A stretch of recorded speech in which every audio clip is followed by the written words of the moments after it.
Case हुई यहाँ हुई थी, जी, जी। तो उनका मिला था रिपोर्ट। जी, जी। तो वही उसमें बोले कि किसी की टीबी हो गई है, किसी का हार्ट अटैक है, किसी के ऊपर दमा है, जी। धरना दे दी वहाँ, जी, जी। रोड जाम कर दिए। फिर उसके बाद फिर आप रिपोर्ट में कहीं किसी को टीवी या कुछ और रोग दिखा के ये बताया जा रहा है। लेकिन भाई साहब ने कहा कि वहाँ लोगों ने नमस्कार, अभी हम ज़हरीले शराब कांड की एक-एक पुख्ता रिपोर्ट आपके सामने पेश कर रहे हैं। वो परिवार जो इस ज़हरीली शराब से जिस परिवार का सुख चैन छीना, उन परिवारों से लगातार मुलाकात कर रहे हैं। हम ये सोच रहे हैं कि ये ओरिजिनल रिपोर्ट कहीं छुपे ना, कि अगर मौतें हुई हैं तो सरकार भी मौतों का आंकड़ा ना छुपा पाए और जो लोग पीड़ित हैं कम से कम अगर कोई कंपनसेशन या गवर्नमेंट कोई मदद करे तो उनको मिल पाए। ये सारे लोग ये मैं पहुँचा हूँ इस समय दक्षिण गाँवा गाँव में जहाँ पर श्री रामप्रीत यादव की इसी ज़हरीली शराब से दर्दनाक मौत हुई थी। दर्दनाक मौत के बाद ये परिवार बिखर गया। ये रामप्रीत जी का मकान है। पहले मैं कहूँगा कि कैमरामैन उस मकान को भी दिखाएँ और इनके परिवार को कि फ्रंट से इनके मकान को दिखाएँ कि क्या माली हालात है और मजबूरी में गरीबों पर जब सितम होता है, तो कितना बड़ा सितम अगर ये क सरकार की कमज़ोरी, मिशनरी की कमज़ोरी, जो इस कमज़ोरी ने पूरे परिवार की खुशी एक तबाही में बदल दी। परिवार जिससे हमारी रोज़ी-रोटी चलती है, जो परिवार का मुख्य मालिक होता है, नुमाइंदा होता है, वो परिवार को किस तरीके से चलाता है। लेकिन जब परिवार का साया ही सर से उड़ जाता है, तो परिवार की हालत भी दयनीय हो जाती है। उनके परिवार के लोग हैं, मैं पहले उन परिवारों से बात करूँगा कि आप सारे लोग हैं, जैसे उस समय आपको कब पता लगा कि ये शराब पी के आए हैं, उनकी तबीयत खराब हो गई? सुबह। सुबह। हाँ जी, जी। सुबह पता चला तो हम लोग ले गए नज़दीकी माहौल संजय यादव के यहाँ, डॉक्टर के यहाँ, तो जी। उन्होंने बोला हुँ, कि कोई मतलब नहीं बनता है, बचेंगे नहीं ये। हुँ। तो बाद में पता चला कि मतलब 3-4 मौतें और हो गई हैं। तब मौतें के कारण हमें पता चला कि शराब पी थी। शराब हमने आया तो बिस्तर में देखा, तो बिस्तर में शराब थी, थोड़ी-सी पी रखी थी, बाकी सारी शराब पड़ी है। जी।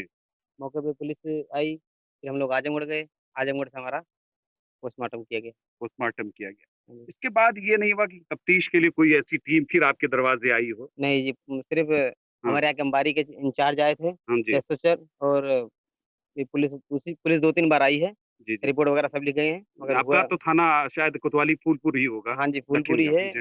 ये अंबारी है मतलब, जी, जी, चौकी आपकी अंबारी है। चौकी अंबारी है। तो अंबारी की टीम आई 2 बार, हुँ, बाकी और तो कोई नहीं आया।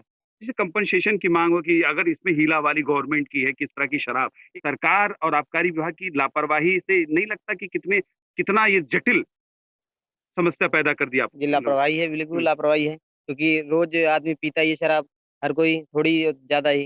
रही बात, अब गलत चीज़ आई है तभी तो मरा है आदमी, और एक ही के साथ घटना हुई नहीं, हुई है घटना दसों लोग के साथ, और ज़्यादा कितने हमारे गाँव के काफ़ी गंभीर हैं। किसी लोगों की आँखों की रोशनी चली गई है, बहुत लोग हैं। आपके यहाँ भी है? हाँ जी, हमारे यहाँ एक चौरसिया जी हैं, हुँ। और एक हमारे और भी अच्छा, अच्छा, दो अच्छा। 2-4 और लोगों ने और पिया था। हैं अभी? हाँ जी, वो आजमगढ़ी हैं वो। देखिए देखिए, अभी ये एक कह रहे हैं कि यहाँ के पूर्व प्रधान राधेश्याम चौरसिया जी मशहूर गीतकार भी हैं और उनकी भी शराब सेवन से आँख की रोशनी चली गई है, वो आज़मगढ़ में एडमिट हैं। अभी उस दिन जब वो बाज़ार गए, हुँ। उसके बाद आने के बाद कैसी स्थिति रही उनकी? आने के बाद उनकी स्थिति जो है थोड़ा डगमग हो रहे थे, तो बोले हमें ठंड लग रही है, हम लोग ले जाके उनको सुलाए। फिर उसके बाद बोले खाना खा लो, बोले खाना नहीं खाएँगे हम। फिर सुबह बोले कि हमें उठाओ पकड़ के, तो हम लोग उठाए जो है। फिर सुबह उठा के लाए खाट पे, तो उनका हाथ पैर एकदम बिल्कुल काम नहीं कर रहा। फिर गए डॉक्टरी में, डॉक्टर वाला जवाब दे रहा है कि भैया यहाँ तो कहीं कैसे हो गई, हम नहीं भर्ती लेंगे। हम कहे भाई हम ही लाए, हमें तसल्ली भी थोड़ा बहुत करना है, तो कर लो जो है। वहाँ एक सुई दवाई दिया, उससे आराम नहीं, बोला भैया ये 1 आधे घंटे में चले जाएगी, खत्म हो जाएगा। जब हमने खत्म हो गई लेके आए घर फिर पे। पोस्टमार्टम कराया अपनी लाश का? हाँ, तो फिर हम पोस्टमार्टम में पुलिस वाले उठा के ले गए जी। आजमगढ़। आजमगढ़ पोस्टमार्टम होके फिर दुर्वासा आई, वहाँ फूँका गया। दरोगा भी साथ में आए थे। नहीं, आपने पुलिस वालों से नहीं पूछा कि पोस्टमार्टम रिपोर्ट कुछ तो मिली-विली उन्होंने आपको? बोले कि अभी लखनऊ गई है, जी, जी। लखनऊ से आएगी, हुँ, हम आपके दर्जे लेके आएँगे, जी। और अभी तक आए नहीं। देखिए, अभी 3-4 दिन मौत का मामला हो गया है, पोस्टमार्टम की रिपोर्ट अभी तक इनको नहीं मिल पाई।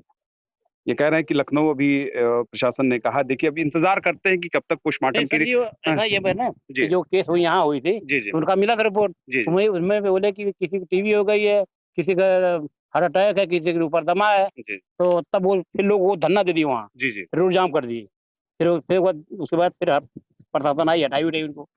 देखिए, ये बहुत शिकायतें मिली हैं। कल हम लोग नाटी में थे, तो वहाँ भी ये शिकायत मिली थी कि रिपोर्ट में कहीं किसी को टीवी या कुछ और रोग दिखा के ये बताया जा रहा है। लेकिन भाई साहब ने कहा कि वहाँ लोगों ने धरना प्रदर्शन परिजनों ने किया, तो इसके बाद से ये रिपोर्ट शायद लखनऊ के लिए भेजी गई है और इसका रिपोर्ट का कोई ना कोई हल ज़रूर आएगा।